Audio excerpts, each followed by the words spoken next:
Welcome to Current Affairs.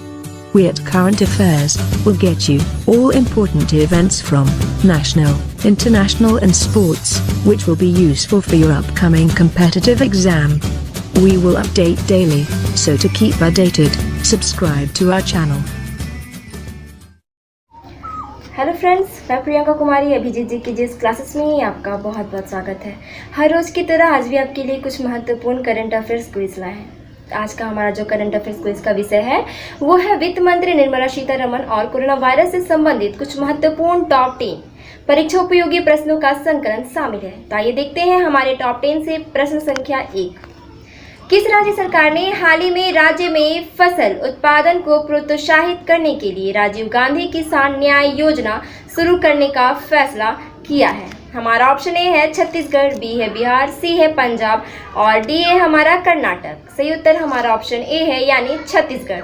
आपको बता दें कि राजीव गांधी किसान न्याय योजना के अंतर्गत राज्य के किसानों को उनकी धान की फसल पर लाभ पहुंचाया जाएगा। इस योजना के तहत छत्तीसगढ़ के किसानों को धान के समर्थन मूल्य के अंतर की राशि का लाभ मुहैया कराई जाएगी। चलिए अगला देखते हैं यानी 2। वित्त मंत्री निर्मला सीतारमण ने शहरों से गांव की ओर जा रहे प्रवासी मजदूरों को रोजगार की कमी ना हो इसलिए मनरेगा का बजट कितने करोड़ रुपए बढ़ा दिया गया है? हमारा ऑप्शन ए है 20,000 करोड़ रुपए, बी है 40,000 करोड़ रुपए, सी है 30,000 करोड़ रुपए और डी है हमारा 10,000 करोड़ रुपए। सही उत्तर हमारा ऑप्शन बी है यानी 40,000 करोड़ रुपए। जी हाँ, ग्रामीण क्षेत्रों में रोजगार की योजना मनरेगा के बजट में बड़ा इजाफा किया गया है। वित्त मंत्री ने कहा कि मनरेगा का बजट 40,000 करोड़ रुपए बढ़ा दिया गया है। इसके पहले मनरेगा का बजट 61,000 करोड़ रुपए था। चलिए नेक्स्ट यानी 3 देखते हैं। केंद्रीय रक्षा मंत्री ने हाल ही में घरेलू रक्षा और एयरोस्पेस के लिए कितने करोड़ रुपए की योजना को मंजूरी दे दी है? हमारा ऑप्शन ए है 600 करोड़, बी है 800 करोड़, सी है हमारा 400 करोड़, डी है हमारा 700 करोड़। सही उत्तर हमारा ऑप्शन सी है यानी 400 करोड़।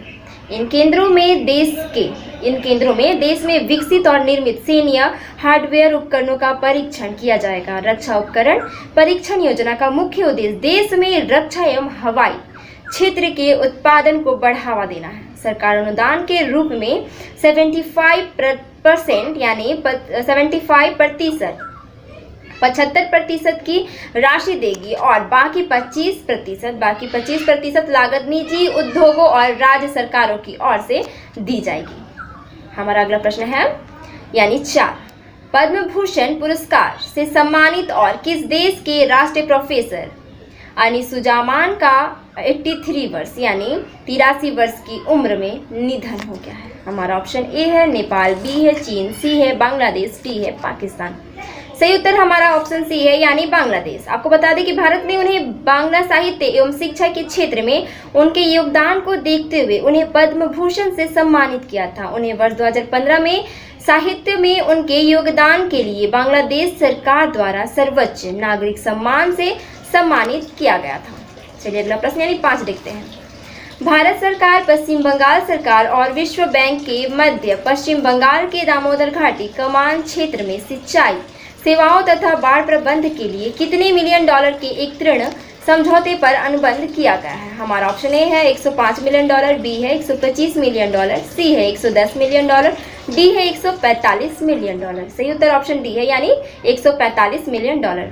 इस परियोजना से पश्चिम बंगाल के 5 जिलों के लगभग 2.7 मिलियन किसानों को बेहतर सिंचाई सेवाओं का लाभ मिलेगा तथा इस क्षेत्र में प्रतिवर्ष आने वाले बाढ़ के बेहतर प्रबंध में मदद मिलेगी। अमेरिका की टेनेसी घाटी प्राधिकरण के आधार पर दामोदर घाटी परियोजना के तहत वर्ष 1948 यानी 1948 में दामोदर घाटी निगम की स्थापना की गई थी। अगला प्रश्न यानी प्रश्न संख्या 6 देखते हैं। भारतीय सेना द्वारा सामान्य नागरिकों को कितने साल के लिए सेना में शामिल करने के संबंधित एक प्रस्ताव पर विचार किया जा रहा है? हमारा ऑप्शन ए है 3 साल, बी है 5 साल, सी है 7 साल और डी है हमारा 8 साल। सही उत्तर हमारा ऑप्शन ए है यानी 3 साल।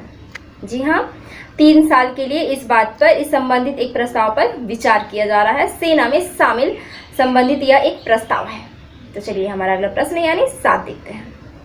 राष्ट्रपति रामनाथ कोविंद ने अपने वेतन का कितने प्रतिशत कोरोना महामारी के खिलाफ लड़ाई में भारत सरकार की सहायता के लिए दान करेंगे? हमारा ऑप्शन ए है 50%, बी है 10%, सी है 60% और डी है हमारा 30%, जिसका हमारा सही उत्तर है कि 30%, यानी ऑप्शन डी हमारा सही उत्तर है। आपको बता दें कि राष्ट्रपति रामनाथ कोविंद ने मार्च में पीएम केयर्स फंड में 1 महीने का वेतन का योगदान दिया था और अब उन्होंने 1 साल के लिए अपने वेतन में 30% की कटौती का फैसला लिया है। वेतन कटौती के अतिरिक्त राष्ट्रपति के घरेलू दौरे और कार्यक्रमों में भी कटौती की जाएगी।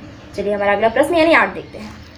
अंतर्राष्ट्रीय प्रकाश दिवस निम्न में से किस दिन मनाया जाता है? हमारा ऑप्शन ए है 16 मई, बी है 10 मार्च, सी है 15 मई, डी है हमारा 20 जून। सही उत्तर हमारा ऑप्शन ए है यानी 16 मई। प्रत्येक वर्ष 16 मई को अंतर्राष्ट्रीय प्रकाश दिवस यानी इंटरनेशनल डे ऑफ लाइट मनाया जाता है। 16 मई 2018 को संपूर्ण विश्व में पहला अंतर्राष्ट्रीय प्रकाश दिवस मनाया गया था। अगला प्रश्न देखते हैं यानी 9। हाल ही में प्रधानमंत्री उज्ज्वला योजना के कितने वर्ष पूरे हुए हैं? हमारा ऑप्शन ए है 7 वर्ष, बी है 10 वर्ष, सी है 2 वर्ष और डी है हमारा 4 वर्ष। सही उत्तर हमारा ऑप्शन डी है यानी 4 वर्ष। जी हाँ, प्रधानमंत्री उज्ज्वला योजना मई 2016 में शुरू की गई थी। इस योजना ने अब तक 8 करोड़ से अधिक परिवारों की मदद की है। इस योजना का मुख्य उद्देश्य ग्रामीण क्षेत्रों में मुख्य रूप से गरीब परिवारों को स्वच्छ खाना पकाने के लिए ईंधन उपलब्ध कराना है। तो चलिए हमारा अंतिम प्रश्न यानी प्रश्न संख्या 10 देखते हैं। अंतर्राष्ट्रीय संग्रहालय दिवस निम्न में से किस दिन मनाया जाता है? हमारा ऑप्शन ए है 18 मई, बी है 10 जून, सी है 18 जनवरी, डी है हमारा 15 मार्च। सही उत्तर ऑप्शन ए है यानी 18 मई। आपको बता दें कि समाज में संग्रहालय की भूमिका के बारे में जागरूकता बढ़ाने के लिए हर साल 18 मई को अंतर्राष्ट्रीय संग्रहालय दिवस मनाया जाता है। इसे सबसे पहले साल 1983 में मनाया गया था, यानी 1983 में इसे पहली बार मनाया गया था।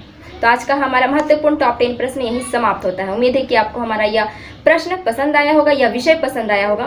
तो आपसे निवेदन है कि आप हमारे चैनल को लाइक, सब्सक्राइब, शेयर और कमेंट जरूर करें। तब तक के लिए बने रहिए हमारे चैनल पर। नमस्कार।